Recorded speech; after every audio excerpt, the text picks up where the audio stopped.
Welcome back to Alaskan Ballistics. My name is Chuck. I hope you are doing well today. Today we have the Glock 29 versus the Springfield XDM. This is the new XDM Elite series, 10mm, short barrel, so they're supposed to be about the same size. You see right there, they're relatively the same length.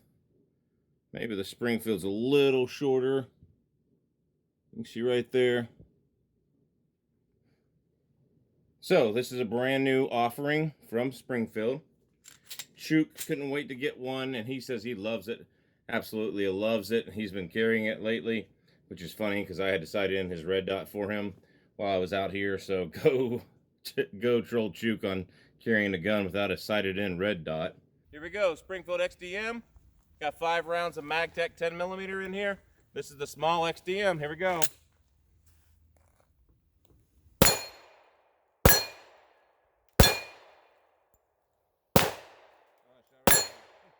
shot right over it. It was swinging. That one shot. You chuked it. No, choking would be shooting right under it. Oh, sorry. Yeah, my bad. Here we go, Glock 29. A little more used to this gun, of course.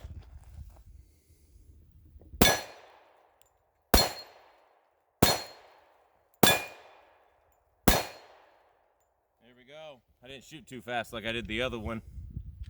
Both feel good. The Glock 29 has slightly less recoil impulse.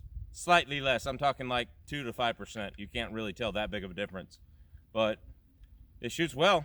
They both shoot well. So I'm going to stick with my Glock 29 because I'm a Glock guy. And I don't like Springfield's politics sometimes. I think they're trying to make up for it, but who knows? It is your typical Springfield XD. The trigger's a little better. These are clear. So I'll take the mag out so that everybody sees there.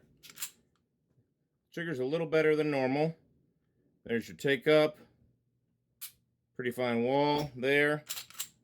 Reset. Reset's really nice. So again, really nice trigger. As compared to the Glock trigger is just a Glock trigger. You guys know it's a lot heavier. Reset's not bad, but it's a lot heavier.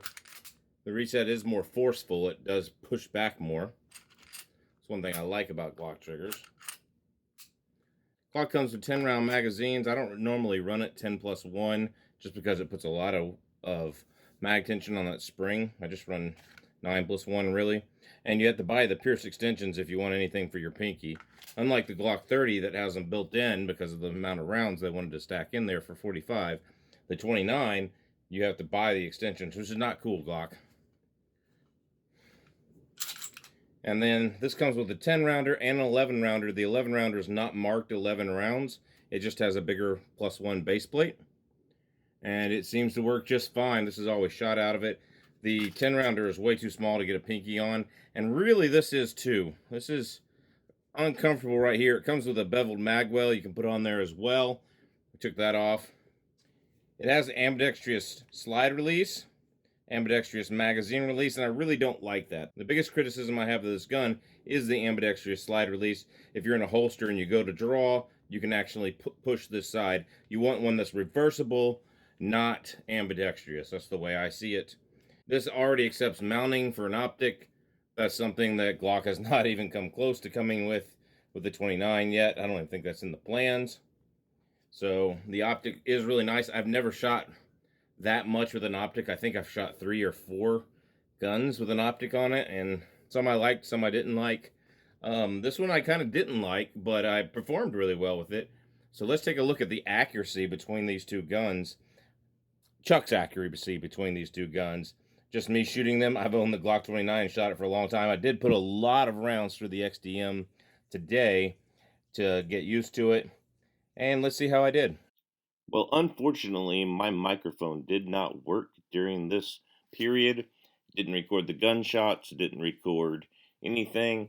So here I am shooting the Glock 29. I'm more familiar with the Glock 29. And it's my gun, and I have more rounds through it. and I'm more familiar with iron sights than I am red dot. And you can see right here, did good except for that first shot. And then I pull a few more there. And you can see it's not my best shooting that I've done with the Glock 29 by far. Hadn't shot a pistol in a few months with the ammo shortage. So there we are. Here we go. Springfield XDM. And I'm right on target with it, just about.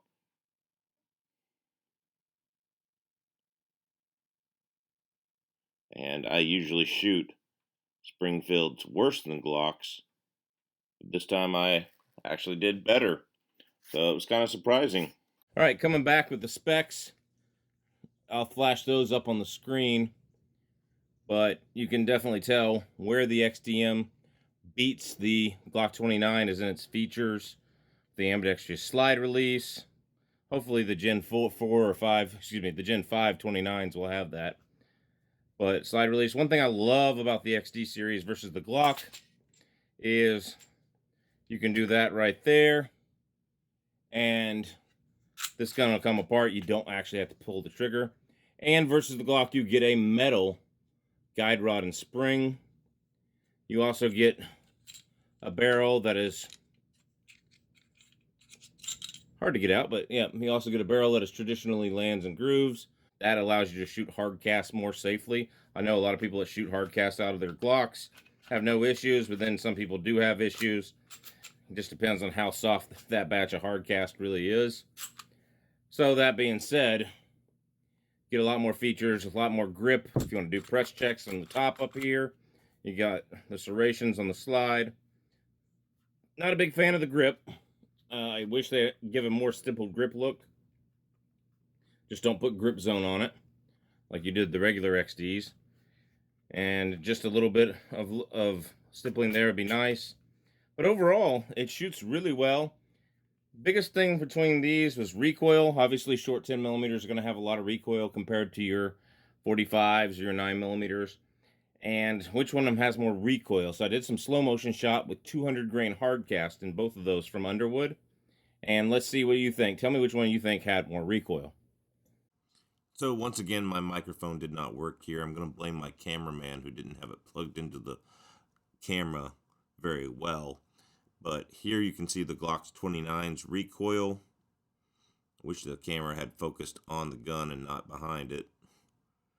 You can still see the Glock 29's recoil. I do think the Glock 29 recoils a little less, but it's so much similar. It's so similar that it really doesn't matter. Here's the XDM. You can see it did jerk back just a little bit more because it's lighter weight with the thinner slide. That XDM really throws that brass, if you didn't see that go really far right there. Really threw the brass.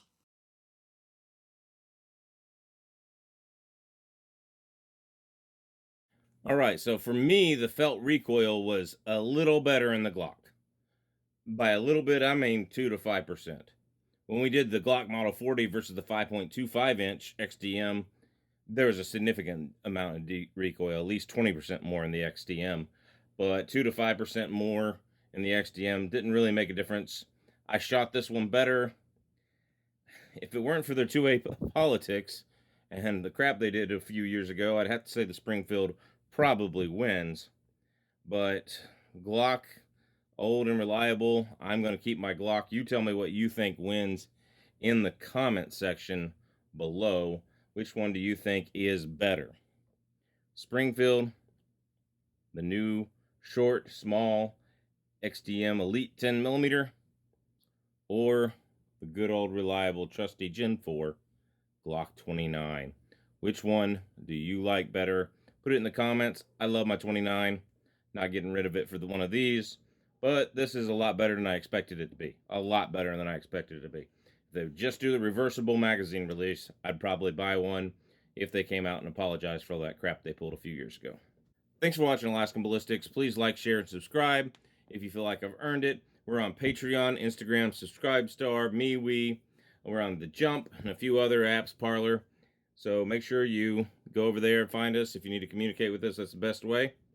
God bless. Take care. We will see you at the range.